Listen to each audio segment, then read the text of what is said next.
네, 안녕하세요. 주식 후견인 문견우입니다. 제가 화요일에 오전에 올려드렸죠. 일주일 동안은 주식시장을 보지 않으시는 게 좋다라고 말씀을 드렸는데, 지금 뭐 다른 유튜버들이 이렇게 방송들을 조금 보자면은 바닥을 찍었니 많이 이제 상승한다 이런 내용이 많더라고요. 그래서 저는 거기에 대해서 약간 다른 의견을 가지고 있기 때문에 그 부분에 대해서 한번 이야기를 해볼까 합니다. 누가 주식시장의 바닥을 예단을 하나요라는 제목으로 한번 진행을 해볼게요. 자, 오늘 어쨌든 지수 한번 볼게요. 목요일 지수인데 이게 차익이랑 비차익이 들어왔다는 내용은 조금 좋습니다. 왜냐하면 이게 어쨌든 간에 펀드 자금이 들어왔다는 내용이기 때문에 뭐 저가 매수라 생각해서 들어온 걸 수도 있겠고요. 하지만 그렇지 않을 수도 있겠죠. 왜냐하면 얘들도 어쨌든 당하는 거는 뭐 일반적으로 똑같으니까요. 지금 해외 지장 보시면은 선물이 마이너스 1.0%대 이렇게 돼 있잖아요. 전일자에 나스닥이 여기 보시면 2% 상승을 해서 우리가 오늘 약보합으로 맞췄는데 지금 마이너스 1% 상승입니다. 그러면 내일 또 하락할 수 있겠죠. 어저께 그 나스닥 미국 시장 보고 오늘 와씨 저가 매수 들어간다 그러면서 아침에 저가 매수 들어간 사람들 지금 잠 안 올 겁니다. 오늘 미국장이 어떻게 움직이는지 예의주시하고 있을 거예요. 근데 제가 그때 말씀을 드렸잖아요. 우리는 잔물결을 피하고 그냥 큰 물결에서만 놀자. 오늘처럼 이런 잔물결에서 단타목으로 들어갔다가 피곤한 것보다는 그냥 이 큰 틀 안에서 놀자고 말씀을 드렸습니다.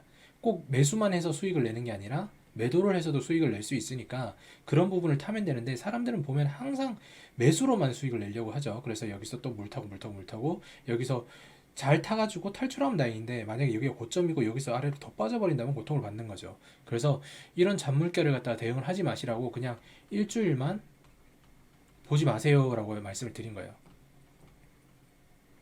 뭐 하방에 대해서 예측을 할 수 있는 분들은 뭐 저뿐만 아니라 모든 사람들이 할 수 있겠죠. 어떤 분들은 뭐 2200까지 갈 수도 있다. 아니면 어떤 분들은 1990까지 갈 수도 있다. 이렇게 박스권을 넓혀놓는데 이렇게 되는 거라면 이거는 거의 10%잖아요. 지수가 10%면은 그냥 일주일 쉬는 게 비슷할 수도 있을 정도가 아닌가라고 저는 생각이 되는 겁니다. 그래서 뭐 편하게 좀 했으면 좋겠다고 말씀을 드린 거고 어쨌든 외인이 오늘 이렇게 사줬어요. 근데 이건 제가 봤을 때 지금은 상황이 바뀐 겁니다. 항상 개인이 샀을 때는 외인이랑 기관이 팔았다고 말씀을 드렸는데 지금은 상황이 반대예요. 개인들이 투매를 하고 외인들이 저가에서 매수를 하는 프로그램 매매로 그렇게 진행이 된다고 저는 생각이 되고요. 신용잔고 보시면은 뭐 이렇게 깨졌는데 아마 18조 내려갔을 겁니다. 지금 상황에서는 더 깨졌을 것 같고 예탁금도 쭉쭉 빠지는 거 보이시죠? 자, 왜 이렇게 되느냐? 어제 밤에 뉴스 많이 보셨을 거예요. 영국이 금융 혼란 때문에 긴급 국채 매입이랑 양적 긴축을 연기를 한다 이렇게 되어 있어요. 양적 긴축을 연기를 한다는 얘기는 양적 완화를 하겠다는 얘기랑 똑같거든요. 제가 지난주에 채권 관련해서 장당리 EL에 대해서 말씀을 드렸잖아요. 영상이 딱 어떻게 보면 운대가 맞았던 게 국채를 매입을 한다는 거는 국채를 매입을 하면은 어떻게 되겠어요? 영국에서 중앙은행이 국채를 매입할 때 달러로 매입을 합니까? 아니죠. 파운드로 매입을 하잖아요. 파운드로. 그러면은 시중에 있는 국채를 갖다 가격이 떨어지는 걸 막기 위해서 장기 채권을 갖다가 사준다는 얘기인데 이게 2주 동안 무한대 매입이라고 해놓고 하루에 거의 50억 파운드까지 사겠다라고 얘기를 했잖아요. 그럼 이게 50억 달러랑 거의 마찬가지로 봐도 되거든요. 50억 달러보다 약간 더 높습니다. 지금 1대1 페리티가 아니니까요. 그런 상황이라면 이렇게 시장에 하루에 50억 파운드씩 유동성이 풀리는 것과 똑같은 거예요. 매입을 하려면은 파운드로 사와야 되는데 파운드로 사온다는 얘기는 그만큼 시장에서 50파운드가 풀린다는 얘기가 되니까요. 그러면 지금 상황이랑 이 긴축이랑 맞지가 않죠. 금리를 올리는 이유가 시장의 유동성을 제거하기 위해서잖아요. 시중에 풀린 돈을 갖다가 걷어내기 위해서 올리는 건데 금리를 올리면서 국채 매입을 통해서 50억 파운드씩 시장에 푼다. 이러면은 파운드의 가치가 떨어지겠죠. 그래서 어저께 밤에 7시 시점에 이렇게 되는 겁니다. 갑자기 이 발표가 나오고 나서 엄청나게 튀었어요. 1분만 한 3분 동안. 그러고 갑자기 다시 폭락하기 시작해서 2까지 내려왔죠. 파운드 가치가 이만큼이나 왔다 갔다 할 수 있다는 건 어마어마한 겁니다. 거의 한 1에서 3% 정도 왔다 갔다 한 거거든요. 대단한 거죠. 한 나라의 화폐 가치가 이렇게 변한다는 거는 금융권이 문제가 있는 거예요.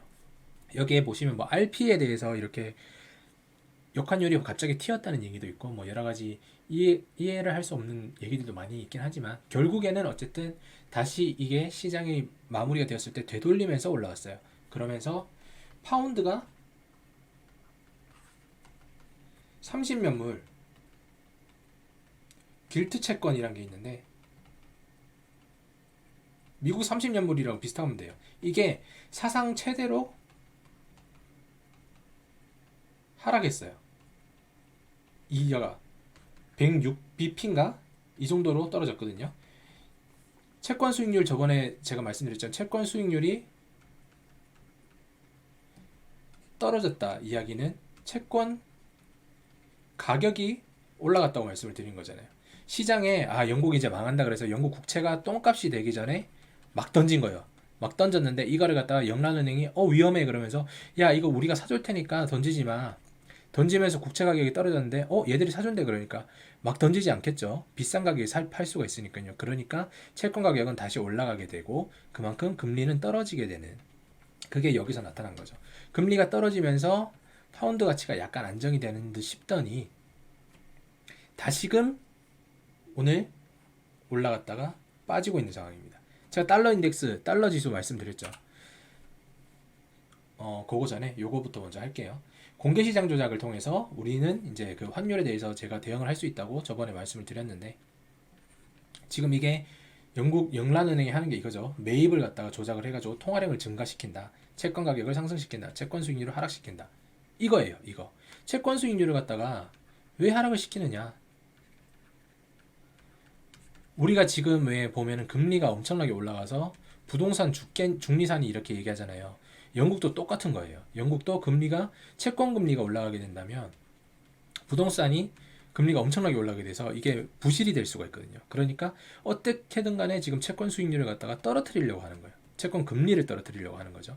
그래서 지금 매입 조작을 통해서 통화량을 증가시키고 있는데 이 통화량 증가가 파운드화가 시장에 또 많이 나옴으로 인해 가지고 달러로 교체해서 나가는 외인들이 맞겠죠. 그로 인해서 딱 파운드화의 가치는 더 떨어지게 되는 이게 아이러니하게 계속 돌아가는 겁니다. 그리고 영국이 최근에 감세 정책을 했어요. 감세 정책. 시장에 대해서 인플레이션을 줄이기 위해서는 감세를 하는 게 아니라 증세를 해야 되는 건데 그래서 돈을 걷어들여야 되는데 감세 정책을 하고 그 다음에 금리 인상을 하고 있으니까 이것조차도 엇박자 있던 거죠. 왜냐면 여기는 돈을 줄인다는 거고 여기는 돈을 늘리는 쪽으로 가는 건데 이게 엇박자예요. 엇박자인데 또 여기서 채권까지 던지면서 금리 인상과 반대 포지션에 가니까 영국은행은 지금 신뢰도의 문제를 상당히 겪고 있는 겁니다. 되게 힘든 거예요.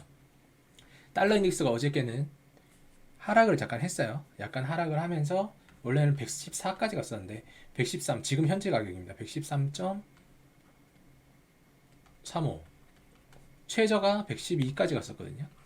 이렇게 가면서 이제 오늘 장 개장을 했었을 때 원화 가치는 원달러 확률은 많이 떨어져 있는 상황이었는데 지금 다시 1440원대 올라왔습니다. 왜냐? 그때 제가 말씀을 드렸죠. 여기 있는 대로 달러 인덱스의 기준이 되는 통화의 비중은 유로화가 57%, 그죠? 영국 파운드화가 11% 이렇게 되어 있는 겁니다. 어저께 30년물짜리를 갖다가 무제한 매입을 한다는 얘기를 하고 106bp가 떨어졌다고 말씀을 드렸잖아요. 그러니까 파운드화 가치가 일시적으로 오르면서 달러 인덱스가 감소하게 된 거죠. 근데 시장이 이제 가만히 생각을 해보니까 이거는 일시적인 단편일 뿐인 거예요. 그래서 다시 한번 달러 인덱스가 이렇게 폭등하는 모습을 보여주고 있는 겁니다. 파운드 가치는 떨어지고 있는 상황이고요. 자, 지금 보시면 여기 영국은행들 줄줄이 주택 대출을 갖다 중단을 하고 있잖아요. 이거 부실 때문이거든요. 부실. 금융, 어쨌든 주식은 금융이죠. 제가 항상 말씀을 드리는 게 주식시장이 떨어지는 것보다 가장 무서운 건 뭐냐면 신용에 대한 경색이다. 신용 경색이 되면은 돈을 찾을 수가 없고 뱅크런이 일어나고 금융 시스템이 마비되면서 디폴트가 날 수밖에 없다. 이게 가장 무서운 거죠. 디폴트가 나게 되면은 결제를 해줘야 되는데 글로벌 결제 시장 아닙니까? 글로벌 결제 시장. 그 부분에서 달러가 부족하게 될 수 있는 거죠. 결제가 안 됨으로 인해서 영국은 디폴트가 나면 영국이 날아가게 되면은 관련된 영란은행과 연관이 있는 유럽은행들도 다 줄도산이 가능하겠죠. 이게 가장 무서운 겁니다. 이 시나리오가 최악인 거예요. 그래서 서브프라임 때는 하나만 날리고 배역 애들만 날리고 다 끝내버린 거죠. 이게 미국 빼고 다 일어나고 있는 일이에요. 한국도 지금 보시면은 대출 경색이 1금융권으로 전이되는 게 아니냐라고 얘기하죠. 주택담보대출을 중단한 2금융권 사례가 나오면서. 그러니까 이 금융권이 우리나라 문제가 뭐냐면 PF예요. PF. 프로젝트 파이낸싱 이거인데 이게 뭐냐면 거의 다 대부분의 부동산으로 가 있어요.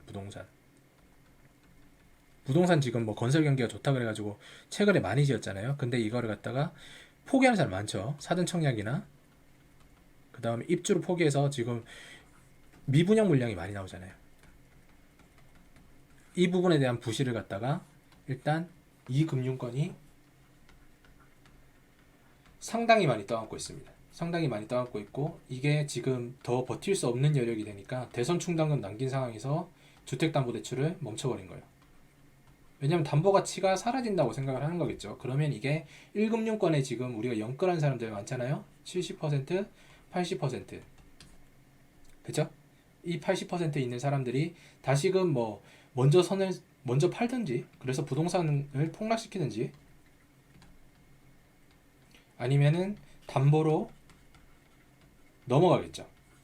경매 시장에. 그럼 이것도 역시나 부동산 폭락으로 되는 겁니다. 1금융권은 어떻게든 간에 자기들이 가지고 있는 담보를 갖다가 최대한 아껴야 되니까요. 최대한 상환시켜야 되는 거니까. 자, 이런 상황에서 주식, 부동산 같이 가지고 있는 사람은 주식, 부동산 같이 가지고 있는데 주식도 마이너스 50%, 부동산도 마이너스 20% 이렇게 돼 있습니다. 그러면은 어느 걸 먼저 팔까요? 당연히 퍼센트랑 상관없이 이걸 많이 팔 겁니다. 왜냐면 이거는 동산이 아닌 부동산이잖아요. 부동산. 부동산이란 건 무슨 말이에요? 자유롭지 못하는 얘기잖아요. 그래서 유동성 자체가 상당히 떨어지는 거예요. 지금 거의 이건 남의 얘기 아닙니다. 우리가 닥치고 있는 현실이에요. 그러면 주식에 대해서 아직까지 차익을 보려는 사람보다 이제는 탈출을 하려는 사람이 많은 겁니다. 이거 투자랑은 상관이 없어요. 지금 이제 주식 투자 이건 의미가 없어요. 주식 투자가 아니라 어떻게든 유동성을 통해서 움직이고 차입을 줄이고 내 자산이 경매에 넘어가지 않는 게 이게 가장 중요한 핵심 포인트인 겁니다. 그래서 리세션이 올 때마다 부자들은 계속 돈을 버는 거죠. 부자들은 이렇게 경매에 나온 걸 헐값에 사고 주식도 헐값에 살 수가 있으니까요. 그런데 우리가 알고 있는 95%들은 그게 안 되니까 문제인 겁니다. 자, 이런데 주식시장에 대해서 바닥을 예단을 한다. 괜찮은 걸까요? 괜찮은 걸까요? 예단? 기술적 차트? 제가 항상 말씀을 드리죠. 기술적 차트는 후행성이에요. 후행성. 그리고 자동차 차선과 똑같은 겁니다. 우리가 이렇게 1차로, 2차로 이렇게 가림막이 있는 이런 고속도로를 달리고 있다고 쳐요. 차들은 이렇게 다니고 이렇게 달리겠죠. 정상적일 때에는 이렇게 운전면허는 신호등을 가지고 잘 지키면서 가니까 사고가 전혀 안 납니다. 그런데 갑자기 이 대출, 신용경색이라는 음주운전을 한 차량 하나가 트럭이 미친 척하고 여기 들어와서 싹 밀어버리면 여기 다 죽죠. 기술적 차트가 그런 거예요. 그래서 매크로를 갖다 제대로 보지 않으면 기술적만으로 대응하다가 골로 갑니다. 단타 아무리 잘 쳐도 제가 말씀드렸죠. 100번 중에 한 번 실패하는 사람이라도 이 한 번이 제일 처음 오면 인생 끝이다. 이거를 말씀드리고 싶은 거예요. 그래서 절대로 차트적으로는 예단을 하시면 안 돼요. 그래도 우리는 차트는 한번 보죠.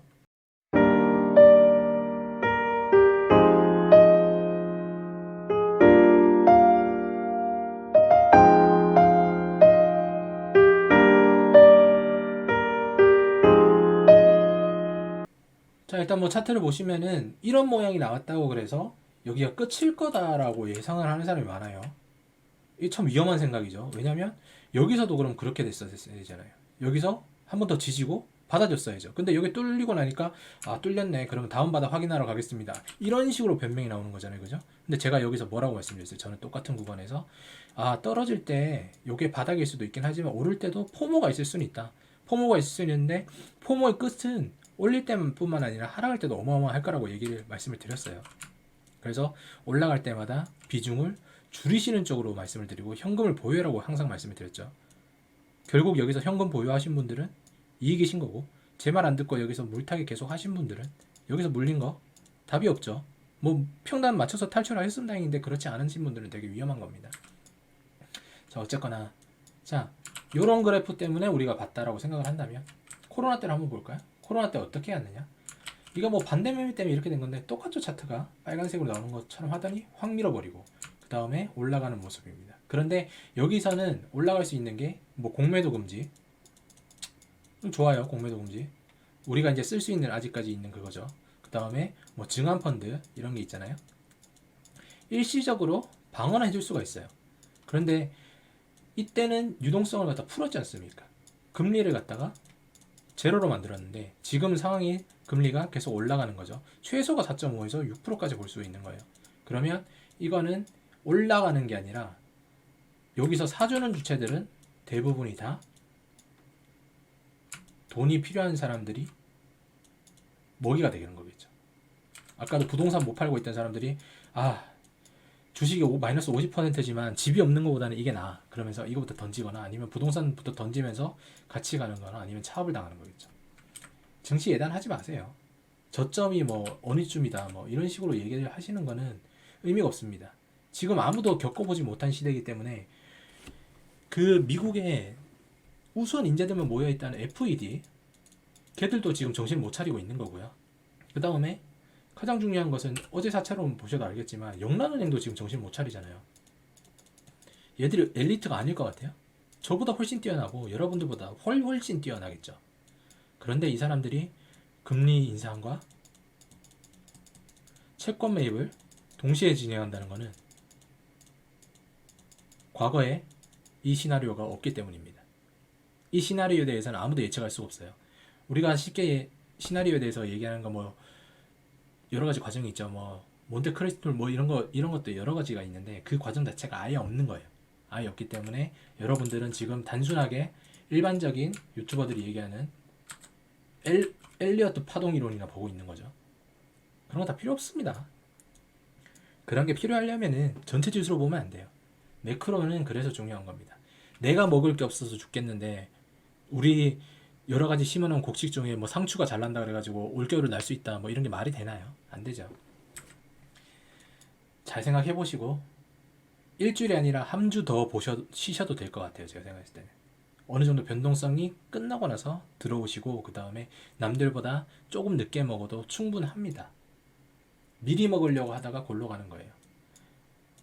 여기 제가 꺼놨을 때 이 구간에서 모든 전문가들이 이제 바닥 나왔다라고 생각을 하면서 신용 들어가서 작살을 냈죠. 그리고 여기서 전장의 이슬로 사라졌습니다. 그런데 차라리 뒤늦게 한두 달 늦게 여기서 매수한 사람들은 이거를 다 먹었을 수 있겠죠. 저는 이거를 추구하고 이거를 말씀을 드리고 싶은 겁니다. 실제로 제가 하는 건 이렇게 할 수가 있어요. 근데 저는 어떻게든 간에 뭐 탈출을 하든가 하겠지만 여러분들의 가정을 지키기 위해서 제가 뭔가 정보를 드리는데 이런 부분을 말씀드리는 건 안 되잖아요. 그러니까 이런 거 올 때까지만 좀 같이 제 영상 보시면서 참아보셨으면 좋겠습니다. 오늘은 어쨌든 뭐 갑자기 크로마키 생겨서 깜짝 놀라셨을 수도 있는데 네, 죄송하고요. 여기서 영상 끝내도록 하겠습니다. 제가 전달하고자 하는 의미는 다 말씀을 드린 것 같아요. 잔물결에 대해서 대응을 하지 마라. 결국 흐름은 큰 물결만 타면 된다. 근데 그 큰 물결을 어떻게 타느냐가 중요하다. 잔물결 한 방에 잘못하게 되면 역으로 가게 되면 끝나는 거예요. 항상 명심하세요. 오늘은 여기까지 하도록 하겠습니다. 감사합니다.